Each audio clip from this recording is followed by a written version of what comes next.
HRD international school online class में आपका फिर से स्वागत है। स्टूडेंट्स, अभी जो अपन टॉपिक कर रहे हैं वो है प्रीपोजिशन। बच्चों, जैसा कि मैंने आपको पहले ही बताया, अभी तक मैंने आपको प्रीपोजिशन के 3 पार्ट दिए हैं और आज हमारा जो है प्रीपोजिशन का 4th एंड फाइनल पार्ट है और उसके बाद में अपना ये जो टॉपिक है प्रीपोजिशन ये कंप्लीट हो जाएगा। सो स्टूडेंट्स, इस पार्ट्स को आप अच्छी तरीके से देखेंगे और उसके बाद में लास्ट में मैं आपको एक एक्सरसाइज दूंगा। वो एक्सरसाइज आपको अच्छे तरीके से करनी है। और एक बात और मैं बताना चाहता हूँ सभी स्टूडेंट्स को, 9th और 10th क्लास के स्टूडेंट्स को, अपना वर्क जो है वो टाइमली जो है कंप्लीट रखें, क्योंकि उसके बाद हो सकता है जब स्कूल खोलेंगे तो थोड़ा रैपिड फास्ट तरीके से जो है वो आपको करवाया जाएगा, ताकि कोई भी बच्चा जो है वो पीछे ना रहे। Okay, so let's check out the part 4 of preposition.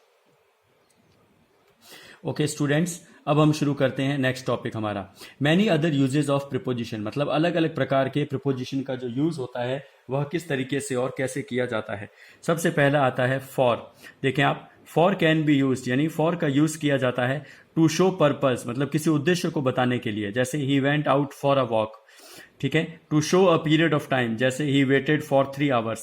With expression like for the last time, for good, for the time being, मतलब लास्ट समय में, फॉर द गुड अच्छे समय के लिए, for the time being. About, इसमें क्या आएगा बच्चों? It can be use to suggest the subject of a conservation, मतलब इसका यूज जो किया जाता है to suggest the subject of a conservation, conservation का जो सब्जेक्ट होता है उसको सजेस्ट करने के लिए।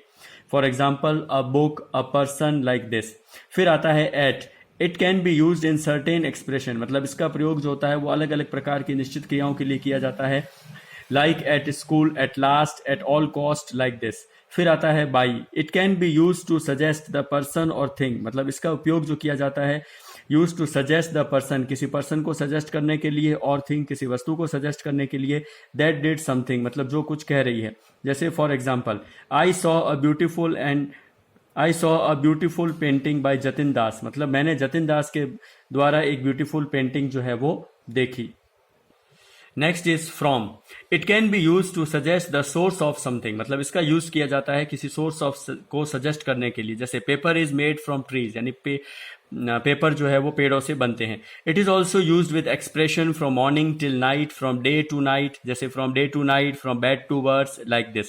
फिर आता है इन, यानी अंदर। It is use to suggest the interior of anything, मतलब इसका यूज किया जाता है इंटीरियर यानी अंदरूनी चीज अगर हमें किसी चीज के बारे में बतानी हो। जैसे the team was in the ground, मतलब टीम जो है वो ग्राउंड के अंदर है। In is also use with expression like in the mean time, in fact, in general, in love with, like this. फिर आता है of. Of is use to suggest belonging, जैसे the handle of the door is broken, मतलब door का handle जो है वो टूट गया है। फिर आता है अंडर। देखें आप, it is used with expression like under treatment, मतलब इसका उपयोग जो किया जाता है वो एक्सप्रेशन के लिए किया जाता है। लाइक अंडर ट्रीटमेंट, मतलब ट्रीटमेंट के अंदर, under repair, under the impression, like this.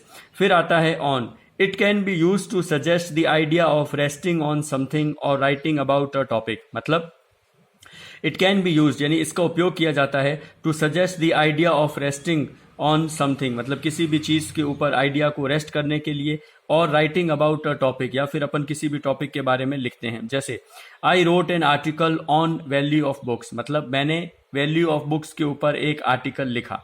फिर आता है विथ, यानी से। इट कैन बी यूज्ड, इसका प्रयोग किया जाता है विथ नेम्स ऑफ थिंग्स, मतलब किसी भी वस्तुओं के नाम से पहले। We use to do some work, जैसे जिसके कारण हम कोई कार्य करते हैं। जैसे एग्जांपल है I clean the table with a duster, मतलब मैंने टेबल को डस्टर से बिल्कुल क्लीन किया। ठीक है।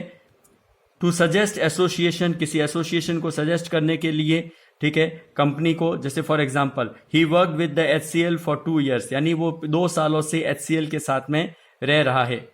नेक्स्ट, ओमिशन ऑफ प्रीपोजिशन, मतलब प्रीपोजिशन का हम ओमिशन मतलब होता है प्रीपोजिशन को हटाना, मतलब कई कई ऐसी जगह होती है जहां पर प्रीपोजिशन का यूज नहीं किया जाता है। When certain expressions are used, जैसे एग्जांपल है she takes a walk every morning, मतलब हर सुबह वह वॉक करती है। द रूम फेसेस वेस्ट, मतलब कमरा जो है वो पश्चिमी दिशा में है। Number second, when it is not required between a transitive verb and its object, मतलब जब वो किसी चीज के ट्रांजिटिव वर्ब के या किसी ऑब्जेक्ट के रिक्वायर नहीं करता है। जैसे शी ओबेज हर मदर, वह अपनी माँ का कहना मानती है। He has finished his food, उसने अपना भोजन खत्म कर दिया। When 2 or more words require the same preposition, मतलब जब 2 या 2 से ज्यादा शब्दों को एक जैसे प्रीपोजिशन की आवश्यकता होती है। ओनली 1 person और प्रीपोजिशन इज यूज, तो उस समय केवल एक पर्सन या प्रीपोजिशन का ही यूज किया जाता है। जैसे he is sure and clear about the fact presented in the court, यानी इसका मतलब क्या हुआ, ही इज श्योर, वह बिल्कुल श्योर है, to present clear about the fact, मतलब जो उसने तथ्य कोर्ट के सामने रखे उसके बारे में वो बिल्कुल श्योर है। When different words select different preposition, मतलब जब अलग अलग प्रकार के वर्ड्स जो है वो अलग अलग प्रकार के प्रिपोजिशन को सेलेक्ट करते हैं, then no omission is possible. जैसे he packed for the trip and was ready with his bag in the morning, मतलब he packed for the trip, उसने अपने ट्रिप को पैक किया, and was ready with his bag in the morning, और उसके बाद में वो अपना बैग करने के लिए सुबह तैयार हुआ। एक्सरसाइज देखिए स्टूडेंट्स, ये 5 फिलअप्स हैं। Fill in the blanks with the correct preposition. First, he told me dash his experiences in his native village, मतलब उसने अपना एक्सपीरियंस है वो नेटिव विलेज के बारे में बताया। We reached our destination dash last, the students were called 1-1, children were playing and the guests were amazed dash their patience and good manners, I will leave painting and dash the time being। तो ये 5 preposition है जो आपको fill-ups करने हैं, और इस प्रकार से स्टूडेंट्स आज अपना प्रिपोजिशन वाला जो टॉपिक है वो पूरा कंप्लीट हो गया। उम्मीद है मुझे कि आप सभी को अच्छी तरीके से समझ में आया होगा। अगर किसी को किसी भी प्रकार की कोई भी प्रॉब्लम लगे तो आप वापस से जब स्कूल रीओपन होंगे तब आप वापस से मुझसे पूछ सकते हैं, मैं आपका डाउट जो है वो बिल्कुल क्लियर कर दूंगा। सो स्टूडेंट्स इसी तरीके से अपना वर्क जो है वो रेगुलर कंप्लीट रखें, पूरा रखें। Okay, thank you very much.